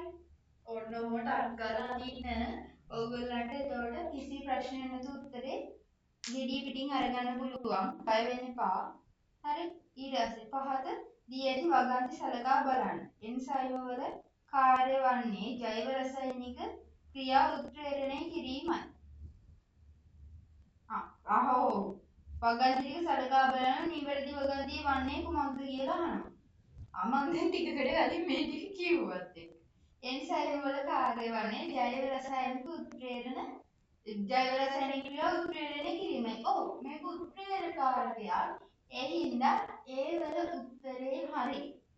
ඊගාවට කාබෝහයිඩ්‍රේට් හා ලිපිඩ ශක්ති ප්‍රභව ලෙස ක්‍රියා කරයි. ඔව් පුතේ ප්‍රෝටීන් කියන්නේ වර්ධනයට තමයි දායක වෙන්නේ වැඩි හරියක් ප්‍රෝටීන. හැබැයි ඒක ශක්ති ප්‍රභවයක් වෙනවා. ඒ වගේම තමයි කාබෝහයිඩ්‍රේට්යි ලිපිඩයි කියන්නේ ශක්ති ප්‍රභව විදිහට ක්‍රියා කරන දෙන්නේ. ඊළඟට පක්ෂීන් චලතාපී සතුන් නෑ පුතේ. පක්ෂීන්ගේ උෂ්ණත්වය වෙනස් වෙන්නේ නැහැ. පක්ෂීනුයි අපි එක හා සමානයි. එතකොට අපිත් අචලතාපී පක්ෂීන් එහෙම නැත්නම් ආවේශලා අචලතාපී. ඊට පස්සේ ඇතැම් වෛරස් වල ප්‍රවේණික තොරතුරු ගබඩා කර ගැනීමට RNA වැදගත් වේ. ඇතැම් වෛරස් වල සමහර වෛරස් වල ප්‍රවේණික තොරතුරු ගබඩා කරලා තියාගන්න RNA වැදගත් වෙනවලු. ඔව් සමහර වෛරස් මෙහෙම RNA වලින් ප්‍රවේණික තොරතුරු ගබඩා කරන්නේ නොදියුණු ජීවිනේ කියන්නේ විශේෂයෙන් වෛරස් ඊළඟට බැක්ටීරියා මොකද වෛරස් කියන්නේ ජීවියෙක්ද අජීවියෙක්ද කියන්න බෑ අපිට. එයාගේ තියෙන එකම ලක්ෂණය ප්‍රජනනය විතරයි. වර්ධනයක්වත් වෙන්න කෙනෙක් නෙවෙයි. ඉතින් ඒ හින්දා වෛරස් කියන්නේ ජීවියෙක්ද අජීවියෙක්ද කියලාවත් අපිට කියන්න බැරි තත්ත්වයකදී එයාගේ තියෙන්නේ RNA. එයාගේ දියුණු නැස්තියක් එහෙම පිළිටන්නේ නැහැ. ඒ හින්දා ඒගොල්ලන්ගේ ප්‍රවේණික තනතුරු ගබඩා වෙලා තියෙන මේ RNA ඇතුලේ. එතකොට ඒකේ උත්තරේ හරි. ඒ කියන්නේ A B D කියන උත්තරේ හොයන්න ඕනේ. ආයෙත් 3 26ට 3. ඔව් 26ට 3. ඊගාවට පොළොව මත පිට ඇති වැලි ගොඩක වර්ග මීටර් 12ක් මගින් පොළොව මත ඇති කරන පීඩනය පැස්කල් 200කි. මෙවිට පොළොව මත ක්‍රියා කරන බලය වන්නේ කොච්චරද අහනවා.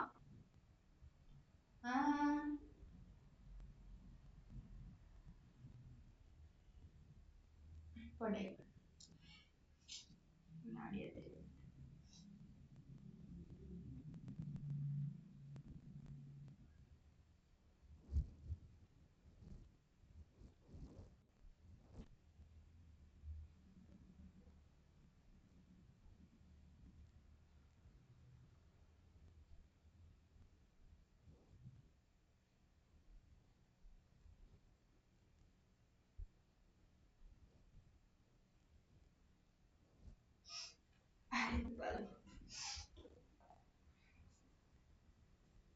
අපිට මේකෙදි පාවිච්චි කරන්න පුළුවන් පීඩනය කියනවා වර්ගඵලයක් වෙලා තියෙනවානේ බලයක් දෙවිලා තියෙනවානේ. අපිට මේකෙදි p සමාන f බෙදීම a පාවිච්චි කරලා හදාගන්න පුළුවන් වෙයි. හරි.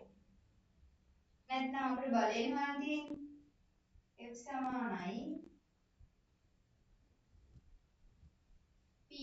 pa පාවිච්චි කරලා පුළුවන්. එතකොට බලයෙන් p කියන්නේ පීඩනය. පීඩනය එන්නේ ප්‍රෙෂර් එක 200යි පැස්කල් නැත්නම් නිව්ටන් මීටර් පැස්කල් වැඩි කරනවා. ඒ කියන වර්ගඵලය වර්ග මීටර් 12යි. ඔය දෙක වැඩි කරාම 24යි 0.2. එතකොට උත්තරේ එනවා නිව්ටන් 2400යි කියලා. මේ පාඩියේ ප්‍රධාන හේතුව මේකයි කන්නේ. හරිනේ. මේ පුදුම ඇලර්ජි එකක් අර මේ මාක ඇලර්ජි නහය ගහන්න කරනවා. සමහර දාට විතරයි ඒ ගැලවුණා. දැන් මොකක් හරි වෙලාවකට මූණ ඇල්ලුණා දැන් හරි සනීප. ඊට පස්සේ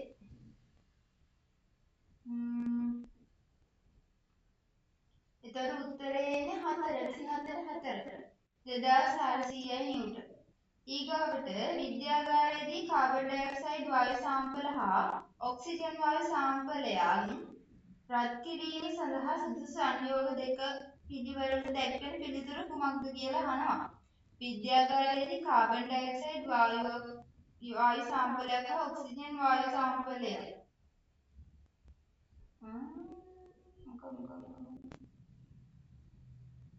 රත් කිරීම සඳහා සුදුසු සංයෝග දෙක පිළිවෙලට යනවා.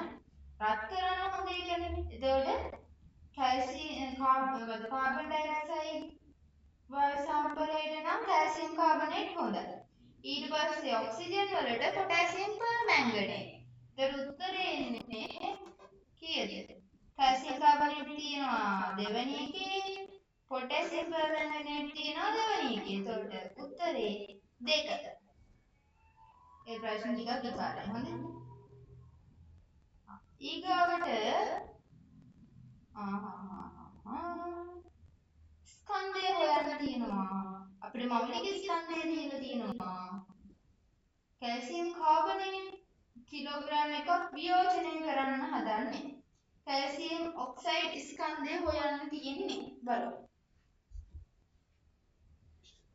පුතේ දැන් තමයි ඔයාලට අර කියලා තියෙන දේවල් ප්‍රැක්ටිකලි උදාහරණ තියෙන chance එකක් එන්නේ. කැල්සියම් කාබනේට් තියෙනවා. ඒකට එකතු කරනවා අපි වියෝජනයන්නේ කියන්නේ රත් කරන්න හදන්නේ. එතකොට ඔක්සිජන් දාගෙන රත් කරන්නේ. රත් කළාම ඇසියම් ඔක්සයිඩ් හැදෙනවා. ඔක්සයිඩ් දාන ඔක්සිජන් වල මේ පෙන්වෙන දීලා තිබ්බා. අර කාබන් ඩයොක්සයිඩ් CO2 හැදෙන්නේ. එතකොට අපිට මේක ඔක්සිජන් අයින් කරන්න පුළුවන් අවුලක් නැහැ. වියෝජනය කළාම ඕක තමයි සමීකරණය එන්නේ. ඒතර මේක තුලිත කරලා බලන්න. කැල්සියම් කියලා තියෙන්නේ එකයි මේ පැත්තේ කාබන් ලැක්කෙනයි ඔක්සිජන්ලා තුන් දෙනා. මේ පැත්තේ කැල්සියම්ලා එක්කෙනයි ඔක්සිජන්ලා තුන් දෙනයි කාබන්ලා එක්කෙනයි කියන්නේ තුලිතයි සමීකරණය. හරි. එහෙනම් වැඩේට කරමු. මෙයාගේ කීයද මවුල? 1යි. මවුල නෙමෙයි අංකණය කරාම එක එක දෙන්නේ නේ. හරි. මේක කිලෝග්‍රෑම්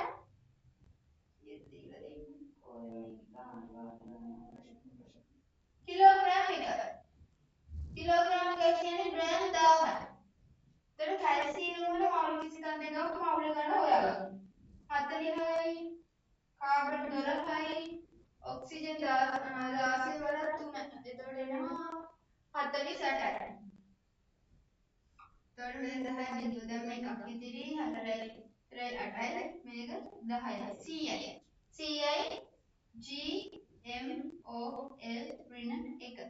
එතකොට අපිට තියෙනවා ග්‍රෑම් 1000ක ප්‍රමාණයක්. එතකොට අපිට මවුල ගන්න පුළුවන් මේක G මේ 100යි GMOL ඍණ 1කින් අඩු කරලා. එතකොට බිංදු දෙකට බිංදු දෙක කැපෙනවා. ග්‍රෑම් ග්‍රෑම් 10යි MOL. ඒ කියන්නේ මේකෙන් මවුල 10ක ප්‍රමාණයක් පුතේ අපිට දාලා තියෙනවා මේ වියෝජනකාරය කරගෙන යන්න ප්‍රමාණය. එතකොට මේ මොකද්ද මවුල ගන්න හදන්න බැරියට මම මේක කියලා දෙන්නම්. මේ සෙට් එක පුළුවන්නේ. මොකක්ද හිතුවේ?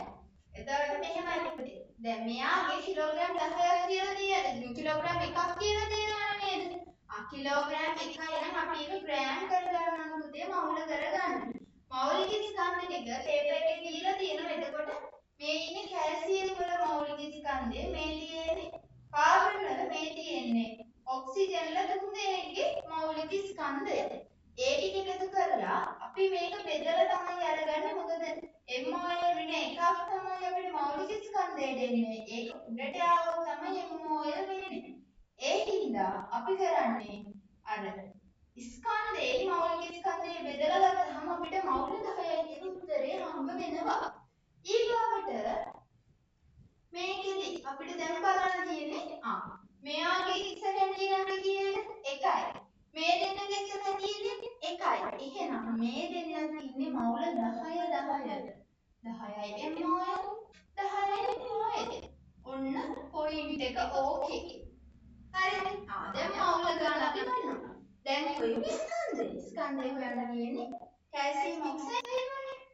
කැල්සියම් ඔක්සයිඩ් වල නම් ස්කන්ධය හොයන්න අපි කැල්සියම් ඔක්සයිඩ් වල මූලික ස්කන්ධය හොයනවා. කැල්සියම් වල 40යි ඔක්සයිඩ් කියන්නේ 16යි CaO මේ දෙක එකතු කරාම 6යි 5යි 56යි 56යි නම් මවුල ගන්න තියෙනවා මේ තියෙන්නේ GMOL ඍණ 1 මවුල ගන්න 10යි MOL මවුල වලට මවුල කැපෙන්න ඕනනේ 50 මේ ග්‍රෑම් ඉතුරු වෙන්නේ. එහෙනම් අපිට කරන්න තියෙන්නේ 56යි GMOL ඍණ 1 වැඩි කරනවා 10යි MOL වලින්. එතකොට MOL ඍණයෙන් කැපෙනවා MOL ට. ඒ කියන්නේ මේක වැඩි වෙනවා 560 ග්‍රෑම් වෙනවා.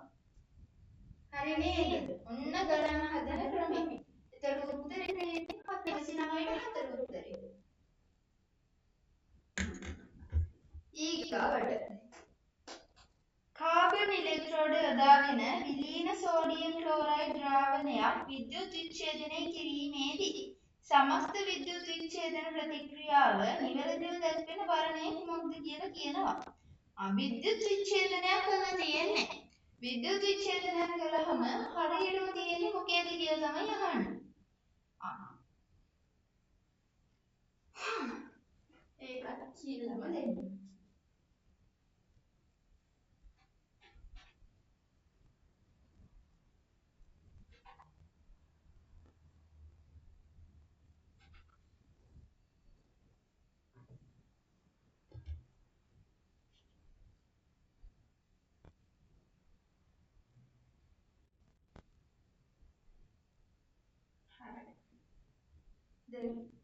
දැනට පැයකට විනාඩි 10ක් ඉවරයි. දැන් ඔයගොල්ලන්ට කමයි දෙන්න පුළුවන්. අරකට ඒක අම්මලා කියලා දාලා මම නැත්නම් හදාගෙන පොඩ්ඩක් මේ පොඩි මෙම්බර් එකක් කරගෙන දැන් මේ ලයිව් ක්ලාස් එකට වැඩිය මේක චුට්ටක් නිදහසයි රෙකෝඩින් එක තමයි කට්ටිය ඉල්ලන්නේ. හරිනේ. බලන්න.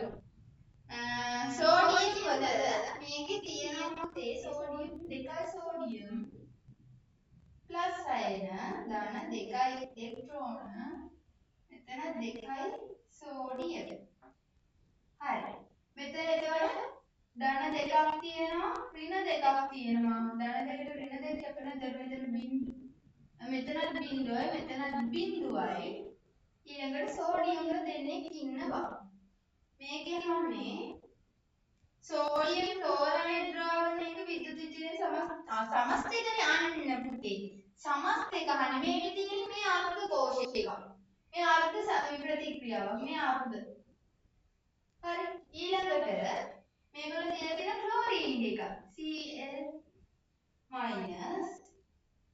ඊතලය Cl2 ධන දෙකයි ඉලෙක්ට්‍රෝන හරි එතකොට මෙයාගේ දෙකයි ඉලෙක්ට්‍රෝන තියෙනවා මෙතන මේ ඍණ දෙකක් තියෙනවා දෙක ඉලෙක්ට්‍රෝන මේ ඍණ දෙකක් තියෙනවා මේකේ ඍණ දෙකක් තියෙනවා කියන්නේ ඔන්න ඒක බැලන්ස් දැන් අහන්නේ සමස්ත ප්‍රතික්‍රියාව එහෙනම් මොකද කරන්නේ මෙන්න මේ දෙන්නම එකතු කරන්න තියෙන්නේ එතකොට මේ පැත්ත ඔය සෙට් එකම එකතු කරන්න එතකොට මෙන්න මේ සෙට් එකම එකතු කරන්න ඔච්චරයි කරන්න තියෙන්නේ ඔය දෙක එකතු කරාම කොහොමද එන්නේ මෙහෙම කියන්නේ දෙකයි සෝඩියම් ප්ලස් ධන දෙකයි ඉලෙක්ට්‍රෝන ධන දෙකයි Cl මයිනස් ඊළඟට කියනවා ඊළඟට දෙකයි සෝඩියම් ධන Cl2 ධන දෙකයි ඉලෙක්ට්‍රෝන මේකේ සමානව අයින් කරන්න මෙයාට මෙයා සමානයි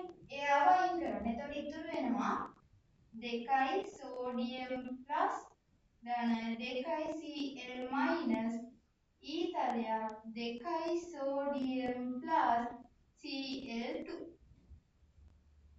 හරි ඔන්න කොහොමයි සමීකරණය එන්නේ එතකොට බලමු තුන්වෙනි එකේ එන්නේ දෙකයි සෝඩියම් ප්ලස් දෙකයි Cl මයිනස් දෙකයි සෝඩියම් Cl2 ඕකේ ඒක තියමු ඊළඟට හතරවෙනි එක දෙකයි සෝඩියම් ප්ලස් දෙකයි Cl මයිනස් දෙකයි සෝඩියම් දෙකයි Cl මයිනස් දාලා පුතේ අන්න ඒක වැරදි ඒ කියන්නේ උත්තරේ එන්නේ අංක 3 30ට බලන්න 30ට 3 සමස්ත කෝෂ ප්‍රතික්‍රියාව දැක්ක ගමන් මේක තුලිත වෙනවා මෙතන තමයි උත්තරේ කියලා ගැහුවා නම් හරියට හරි බබාම වෙනවා හරි ලකුණක් නැති වෙලා ඊගාවට මෙහෙමයි ඒ ගාන නම් මේ ආයි හදන්න දෙයක් නැහැ මේ සමීකරණය කියන්න සුළු කරගන්න සෙල්සියස් 30යි උෂ්ණත්වයක් ඇති තව කිලෝග්‍රෑම් එකකට ජූල් 4700 තාප ප්‍රමාණයක් සැපෙන විට අවසාන උෂ්ණත්වය කොපමණද කියලා අහන්නේ. එතකොට Q = mc θ තියලා θ හිස් තියලා θ උක්ත කරන්න පුතේ. ඒක තමයි මේගොල්ලෝ බලාපොරොත්තු වෙන්නේ. තාප ප්‍රමාණය දීලා තියෙනවා Q දීලා තියෙනවා F දීලා තියෙනවා කිලෝග්‍රෑම් එකයි කියලා C දීලා තියෙනවා විශිෂ්ට තාප දායකතාවය 400යි කියලා ඔය ටික දාලා θ උක්ත කරන්න තියෙන්නේ. එතකොට උත්තරේ එනවා 31ට 3 36යි කියලා. හරි. ඊගාවට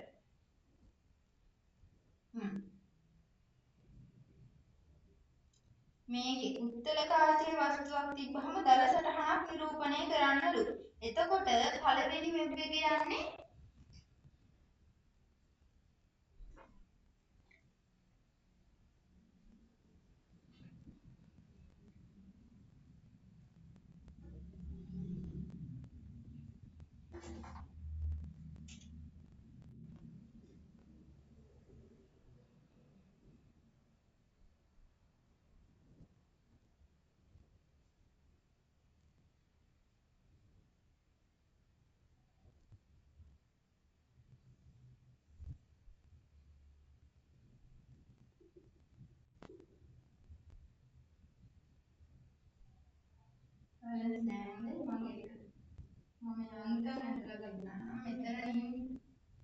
එතකොට අනිවාර්යයෙන් මේ නාභිය හරහා කිරණයක් ගමන් කරනවාම. හරිද? ඊට පස්සේ මේ වස්තුව හරහා කිරණයක් මෙහෙම ගමන් කරනවාම. දැන් මේකේ මේ වෙලා තියෙන්නේ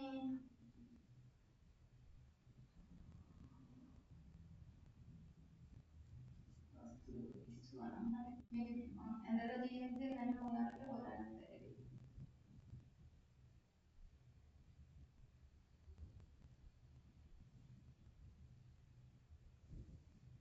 කොහොම එකයි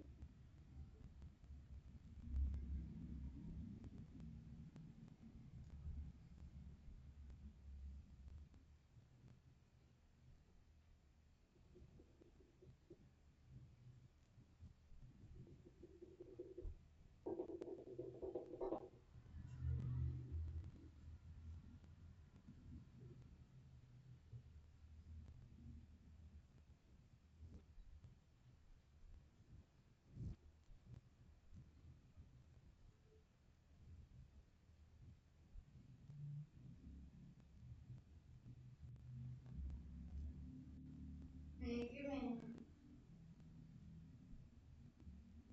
මනල හදන්න ඕනේ. මනල නැති වුණොත් මේ හරියට සෙට් වෙන්නේ නැහැ කේස් එක.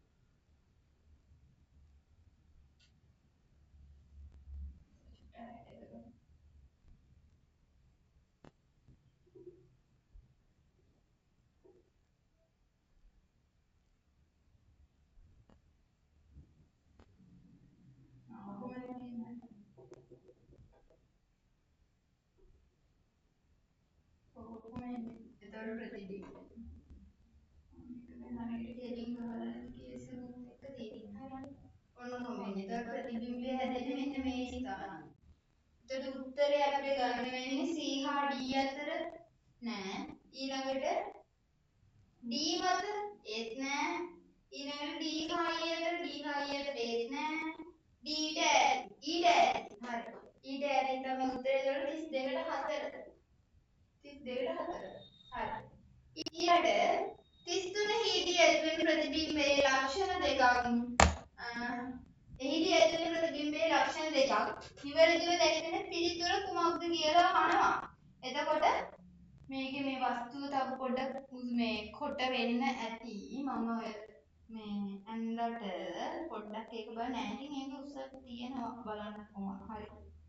එතකොට ලක්ෂණ අහන්නේ වස්තුවට වඩා විශාලයි. ඔක විශාල වෙනවා ඇති පුතේ. මට මේ මොකක්ද ඒක අඩුවලේ මම දාන්න බෑ. ඒ හින්දා හොඳේ මම දාලා මම ඇත්තේ ඔයගොල්ලෝ හරියට අඳින්නේ ඒක. එතකොට වස්තුවට වඩා විශාලය මේක කොහොම ගිහින් හරියන්නේ නැහැ. මේක අරගෙන තියෙන්නේ කාචයක්. අයියෝ උත්තර කාචයක්.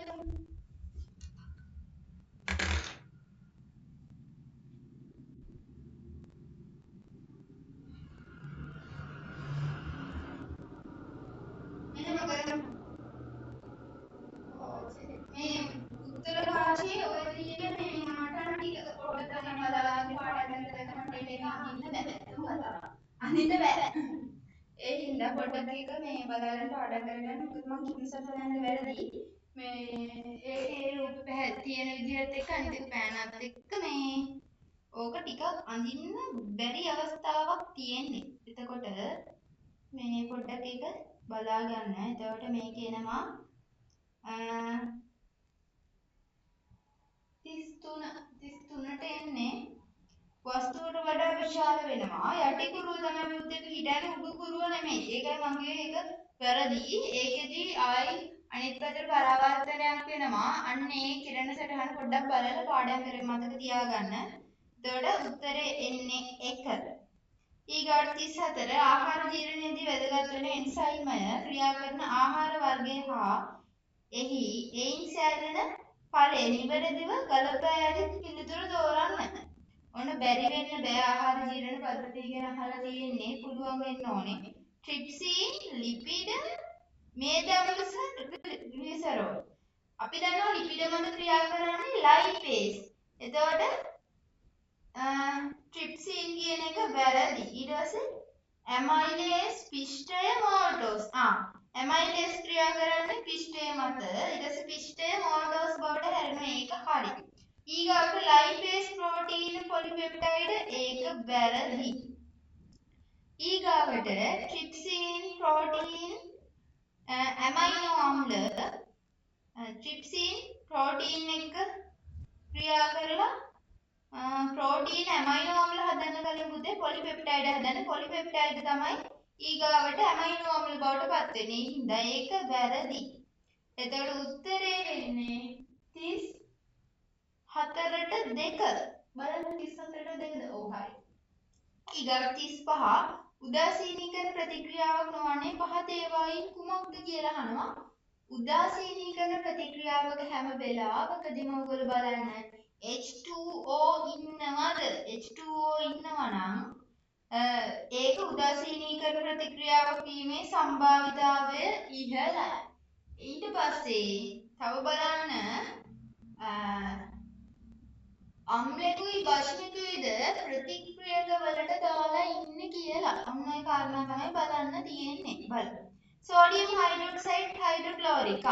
සෝඩියම් හයිඩ්‍රොක්සයිඩ් හයිඩ්‍රොක්ලෝරික් කියන්නේ මේ සෝඩියම් හයිඩ්‍රොක්සයිඩ් කියන්නේ බෂ්මයක්, හයිඩ්‍රොක්ලෝරික් කියන්නේ අම්ලයක්. ඔන්න එහෙනම් එතන උදාසීනීකරණ ප්‍රතික්‍රියාවක් වෙනවා. ඊට පස්සේ මැග්නීසියම් හයිඩ්‍රොක්සයිඩ් ඊට පස්සේ නයිට්‍රික්. ඒ කියන්නේ එතන වෙන්නේ උදාසීනීකරණ ප්‍රතික්‍රියාවක්. ඊගාවට කැල්සියම් කාබනේටුයි ඊළඟට මොකද්ද හයිඩ්‍රොක්ලෝරිකුයි එක වෙන්නේ. එතන කැල්සියම් කාබනේට් කියන්නේ බෂ්මයක් නෙවෙයි. මේ ඔය උදාසීනීකරණ උදාසීන තත්ත්වයේ පවතින ද්‍රව්‍ය කැල්සියම් කාබනේට් වාෂ්මික බව අඩුයි දුබල බෂ්මයක්. එතකොට ගොඩක් වෙලාවට ඒක අපි බෂ්මයකට ලොකුවට පාවිච්චි වෙන්නේ නැහැ. එතකොට කැල්සියම් කාබනේට් කියන එක HCl එක ක්‍රියා කරලා කැල්සියම් ක්ලෝරයිඩ් හදලා H2O හදලා මේ කාබන් ඩයොක්සයිඩ් හදන්නේ. එතකොට කාබන් ඩයොක්සයිඩ් කියන්නේ ආම්ලික බවක් තියෙනවා කාබන් ඩයොක්සයිඩ් වල යම් තරමකින්. එතකොට එතන උදාසීනීකරණයක් වෙලා නැහැ පුතේ. එතකොට ඒක උත්තරේ වැරදෙනවා. ඊගාවට සල්ෆියුරිකුයි ඊළඟට සෝඩියම් හයිඩ්‍රොක්සයිඩ්. සල්ෆියුරික් කියන්නේ අම්ලයක්, සෝඩියම් හයිඩ්‍රොක්සයිඩ් කියන්නේ බෂ්මයක්. එහෙනම් ඒ දෙන්න එකතු වෙලා හැදෙනවා මොකද්ද උදාසීනීකරණ ප්‍රතික්‍රියාව. එතකොට 35ට උත්තරේ 3ද? 3. ඊළඟට 36 කෘෂි රසායනික ද්‍රව්‍ය අධික ලෙස භාවිත කිරීමෙන් පෙට්‍ර දහනය පරිසරයට නිදහස් විය හැකි බැලුව පිළිවෙලින් මොනවාද?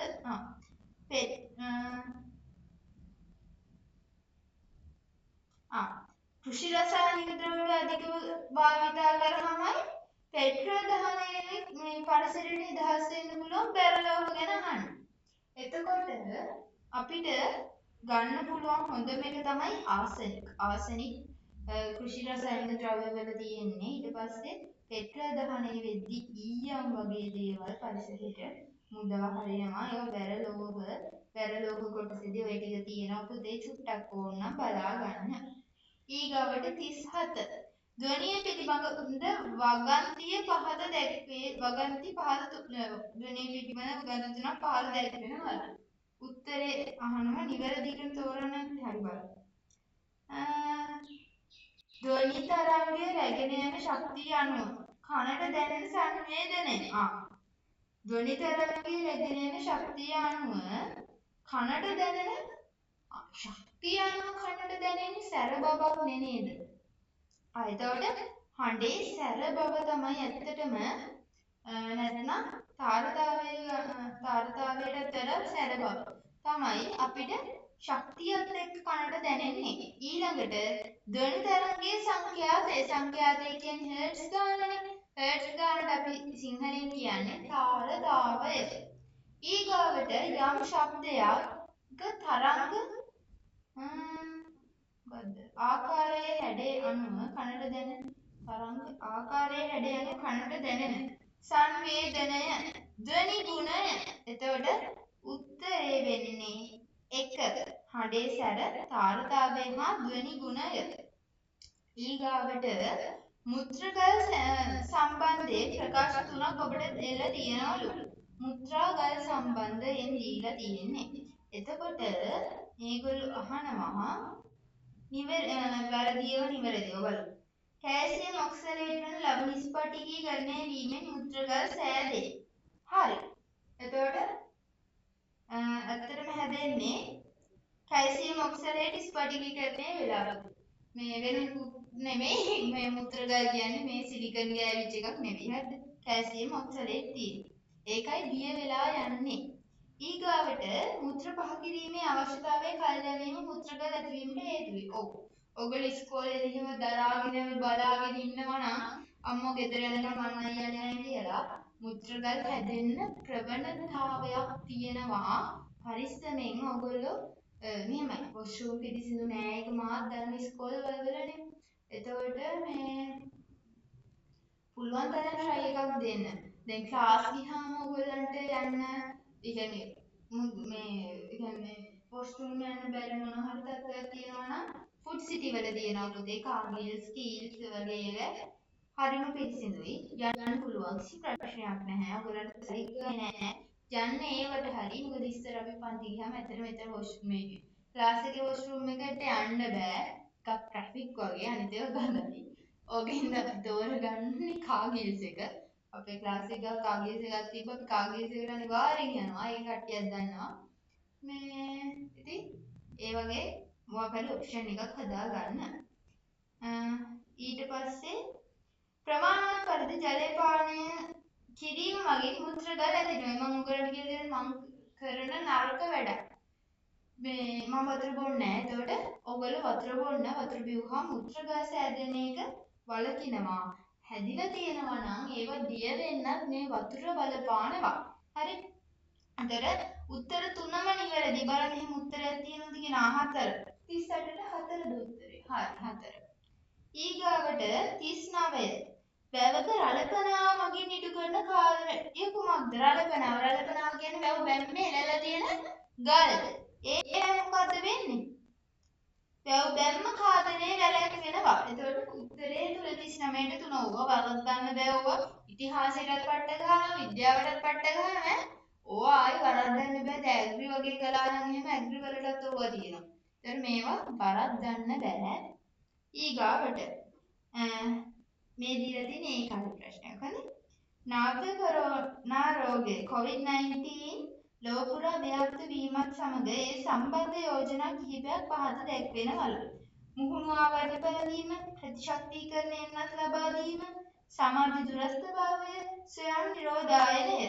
මේවායින් නාභ්‍ය කොරෝනා රෝගය පාලනය කරගත හැකි වඩාත් සුදුසු ක්‍රියාමාර්ග ඇතුළත් යෝජනාව කුමක්ද කියලා තමයි අහන්නේ.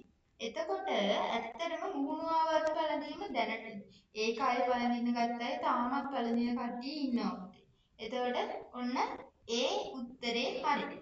ඊගාවට ප්‍රතිශක්තිකරණ එන්නත් ලබා දීම මෙහිමයි. ප්‍රතිශක්තිකරණ එන්නත් ලබා දීම හොඳයි. ඒ වුණාට ප්‍රතිශක්තිකරණ එන්නත් නිසා දැන් ගොඩක් කේස් තියෙනවා නැත්තේ නෑ වාර්තා වෙලා තියෙනවා මිනිස්සුන්ට ලෙඩ වැඩි වෙලා තියෙනවා. නිකම් බොරුවට මොකටද ඇඟට ඉන්ජෙක්ට් එකක් අරගන්නේ. ඊළඟට සමාජ දුරස්ථභාවය. සමාජ දුරස්ථභාවය තමයි හොඳම දේ. මොකද එතකොට මේ මීටරේ දුරින් ඉන්න ඔයගලන්ට එඩරෝගේ හැදෙන එක ගොඩක් අඩු වෙනවා. බදාගෙන ඉඳගෙන ඉන්න ගියොත් ඉතින් බඩුම තමයි. ඊගාවට සොයන් නිරෝධායනේ අනේක වෙන්නේ නෑ පුතේ. ගෙදර මිනිස්සු ටික ඔක්කොම එකට ඉන්නේ. එතකොට ඒ වගේ දේවල් වෙන්නේ ඒවා ප්‍රැක්ටිකලි නෑ. හැබැයි ඒ කාලේ මිනිස්සු එහෙම කළා නොකර හිටියේ නැහැ. මේ ඒක කරන්න දෙයක් නැති කමට ඒ උනට ඒක ටිකක් ප්‍රැක්ටිකල් මදි. එතකොට උත්තරේ A හා C උත්තරේ තමයි හොඳම වඩාත් සුදුසුම ක්‍රියාමාර්ග මුහුණු ආවරණ පැනදීමයි සමාජ දුරස්ථභාවයයි. ඔන්න අපි එහෙනම් ඒ පේපර් එක කතා කරලා ඒ පේපර් එකේ අමාරු තැනක් තිබ්බේ නැහැ. එතකොට පාඩම් කරන්න වැටි කරගන්න වලට මොනවා හරි ප්‍රශ්න තියෙනවා නම් අහගන්න අන්තිම දවසේ ඔයගොල්ලෝ මහන්සි වෙන්න ඕනේ. කොහොම නෙමෙයි ඩබල් එකේ මහන්සි වෙන්න ඕනේ. එහෙනම් කරගන්න. හොඳ ප්‍රතිඵලයක් දාන්න MCQ 35කට කිව්වෙන ටාගට් කරන්න ඊපස්සේ සෙකන්ඩ් එක 90 100ක් ටාගට් කරන්න එක සීරීස් එකම ගන්න කියලා මම කවදාවත් කියන්නේ ඔයාලට 100ක් 97කට ටාගට් එකකට යන්න එතකොට 4ක් 5ක් ගත්තත් ඔයාලට ලොකු ලකුණක් හම්බ වෙනවා ඔයාලගේ ඒක නැති කෙනෙක් ලකුණෙන් දෙකෙන් අපේ බන්ති ඉන්නවා ඒක එක ලකුණෙන් දෙකෙන් නැති කරගන්න එක්කෙනෙක් එතකොට තව ඉන්න B එකේ ලකුණෙන් දෙකෙන් නැති කරගන්න කෙනෙක්. එතකොට මේ ලකුණු අපරාධය ඔයාලා එකතු කරගන්න සෙකන්ඩ් එකට මහන්සි වෙන උත්තර පත්‍රය ඔයාලට බලන්න ඕන නම් ගෙන්න ගන්න.